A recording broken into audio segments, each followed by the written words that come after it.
Ya jadi kami merasakan kehadiran Tuhan, merasakan pertolongan Tuhan dan kebaikan Tuhan itu pada saat penantian anak kedua kami, penantian kelahiran anak kedua kami, Joseph. Pada saat kami tahu kami hamil, memang kami merencanakan di anak kedua ini beda 4 tahun dari anak pertama. Semua sesuai rencana, Tuhan gak kasih anak sebelum waktunya yang kami harapkan. Tapi pada saat waktu yang kami harapkan ingin anak kedua, Tuhan mengizinkan kami menunggu dulu untuk beberapa bulan. Lalu pada saat saya tahu saya ternyata hamil, saya bersukacita sekali karena wah Tuhan mengabulkan di tahun ini, di tahun yang saya minta gitu. Tuhan kurang baik apa gitu ya. Dari awal kehamilan anak pertama saya lancar-lancar, kehamilan anak kedua saya diberkati begitu rupa. Nah, lalu pada kehamilan 12 minggu gimana Pak? Ya, jadi kita biasa rutin cek ke dokter kandungan ya.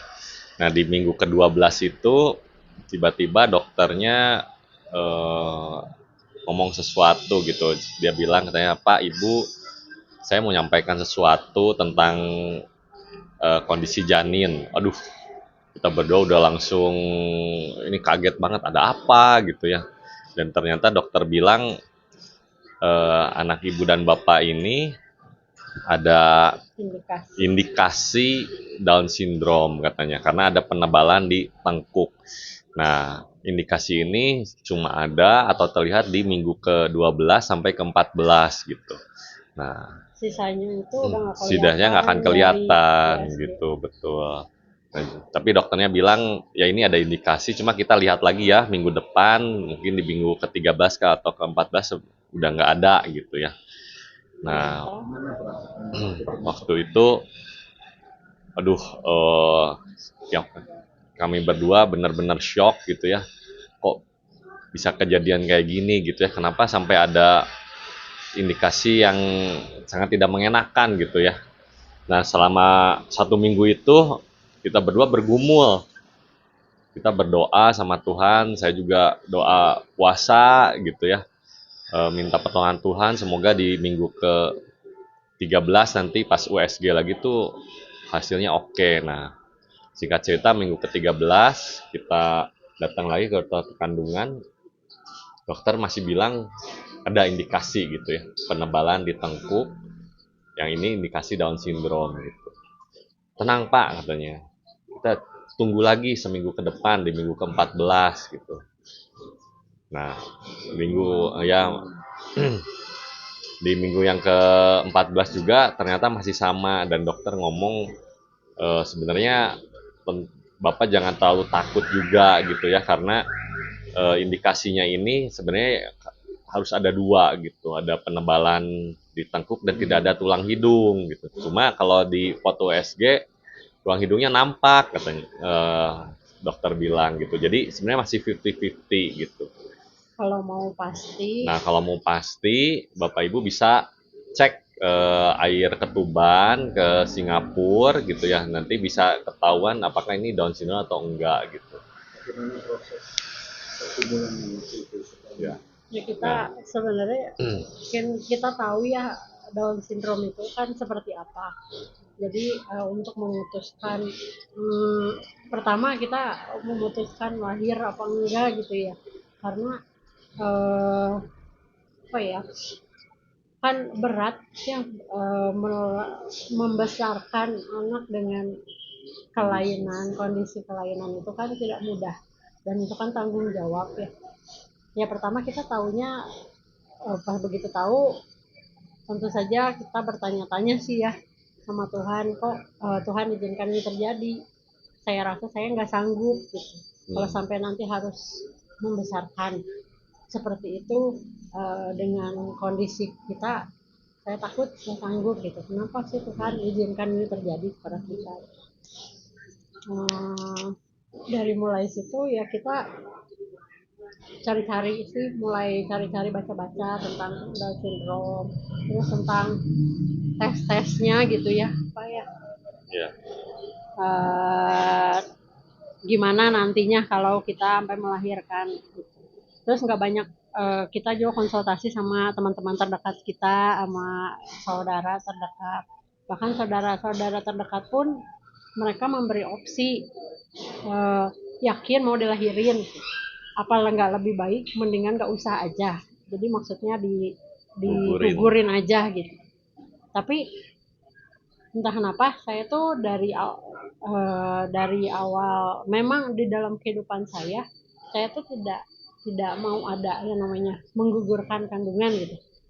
Eh, dari awal tuh saya percaya kalau ada Tuhan kasih kehidupan ke satu orang, meskipun saya ada kekurangan atau secacat apapun, saya percaya Tuhan itu punya maksud. Nggak mungkin Tuhan menitipkan untuk kita bunuh.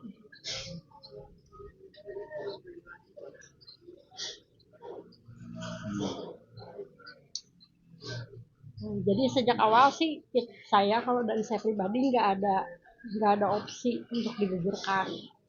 Ya, kalau saya dari sisi cowok sih waktu itu ya logika kan main juga ya, maksudnya kita cowok ya mikirin gimana nanti membesarkan gitu, terus anaknya juga kasihan gitu. Ada nyari-nyari info juga kan anak Down syndrome umurnya paling lama juga 17 tahun gitu ya. Nah, tapi puji Tuhan ya, waktu itu kita ke dokter kandungan tuh dia orang Kristen, dia ngomong katanya, "Pak, pengharapan itu tidak pernah hilang," kata dia. "Bapak Ibu berdoa aja karena Tuhan tuh pasti menolong," katanya gitu. Dan waktu itu kita berdua sepakat kita nggak akan tes, kita juga nggak akan cari second opinion ke dokter yang lain gitu ya. Kita berharap aja gitu.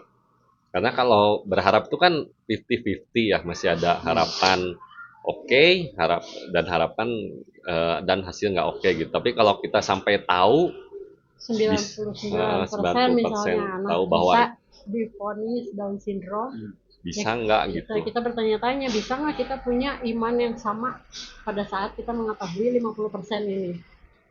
Jadi Gitu.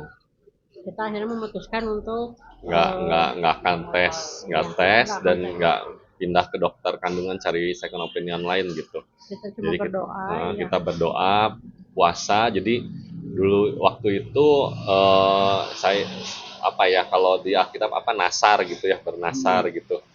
Saya kan puasa Tuhan seminggu kecuali hari Minggu ya gitu. Jadi ya dari Senin sampai Sabtu saya puasa sampai anak ini lahir.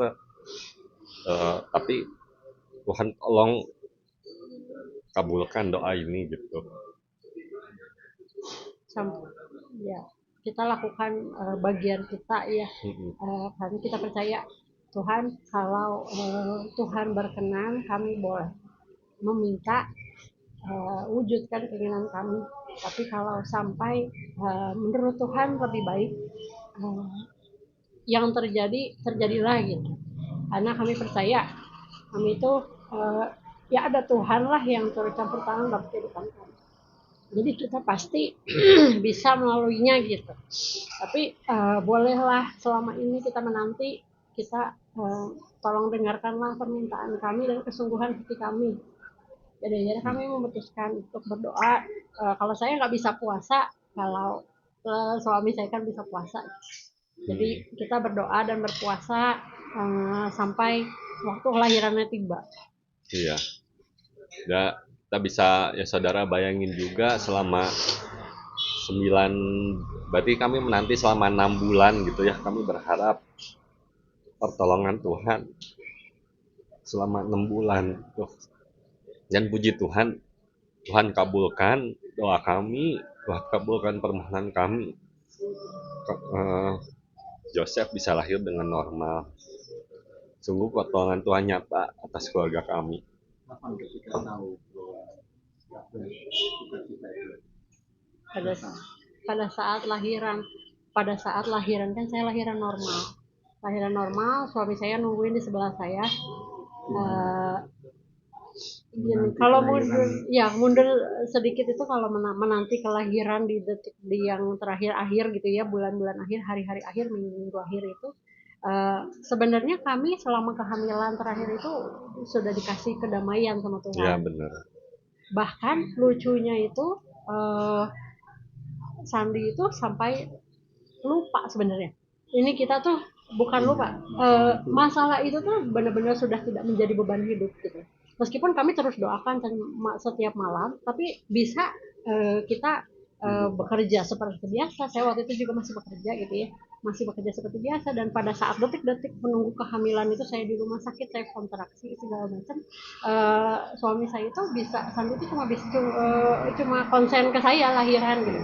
Dia nggak ada lagi yang namanya kita khawatir, sama sekali khawatir yang Down syndrome nggak ada itu hilang. Nah, pada saat sesudah saya lahiran anaknya keluar, saya kepikir, saya langsung tanya ke suami saya yang di sebelah saya, tolong lihat mukanya. Kalau saudara sekalian tahu Down syndrome kan mukanya lain Mirip ya, semua kan. mirip semua, ada tipikal. Nah, saya langsung tanya Sandi, Pak tolong lihat mukanya, tengok mukanya. Sandi itu, oh kenapa? Dia lupa. Dia Iya lupa bahwa benar, ada, lupa. ada lupa pergumulan terbesar gitu ya sepanjang Ya, itu luar luar biasa ya, sukacitanya. Mah normal itu yang saya teriakan.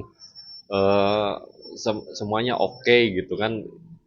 Pokoknya normal itu luar biasa gitu. Puji Tuhan. ya kita Ini cuma bisa merem, cuma bisa berdoa aja, terima kasih Tuhan, terima kasih sudah tidak merasakan yang namanya sakit dijahit lah atau apa gitu ya. iya betul. Sungguh sukacita yang wah terima kasih Tuhan, ini anugerah terbesar sekali. Tuhan kabulkan keinginan kami meskipun mungkin kami nggak layak atau apa. Apakah ada nasar waktu itu dalam pertemuan kalau anak ini lahirnya Tuhan, apakah pernah siapain anak ini kalau nasar? Kalau saya beri enggak sih, kalau nasar saya enggak. Enggak. Lalu komitmen pribadi setelah mendapatkan kekasih Ya kan sungguh-sungguh. ya yang pasti lebih sungguh-sungguh. Jadi karena kita sudah mengalami sendiri yang kalau kata orang bilang mukjizat gitu ya, sudah Mukjizat itu mengalami nyata. mukjizat itu nyata, itu sudah. Jadi ya otomatis sebisa mungkin kalau ada kesempatan ya kami bersaksi, semoga bisa menjadi kekuatan bagi teman-teman yang lain gitu. Iya. Anak-anak kita juga ya sebisa mungkin kita, memang saya belum ceritakan karena anaknya belum mengerti gitu ya, tapi ke anak yang pertama kita sudah sempat cerita sih ya waktu itu. Ya intinya ya kita pasti akan ceritakan lah ke anak-anak kita supaya ini menjadi modal iman mereka juga gitu ya, bahwa sebelum kamu lahir tuh kamu sudah diberikan kebaikan oleh Tuhan. Iya. Apa yang menjadi permintaan doa kalian untuk selanjutnya? Untuk anaknya apa untuk gimana? Ya kita sih, iya, iya Tuhan udah ngasih anugerah yang luar biasa gitu ya, dan mujizat yang luar biasa ya. Jadi kita sih pengennya ya kita tumbuh hidup dan sebagai keluarga Kristen gitu ya. Jadi anak-anak juga harus tahu betapa Tuhan menyayangi mereka, mengasihi mereka gitu ya. Dan apa ya namanya, nggak akan kepikiran lagi lah, masih mempertanyakan Tuhan itu ada apa enggak gitu.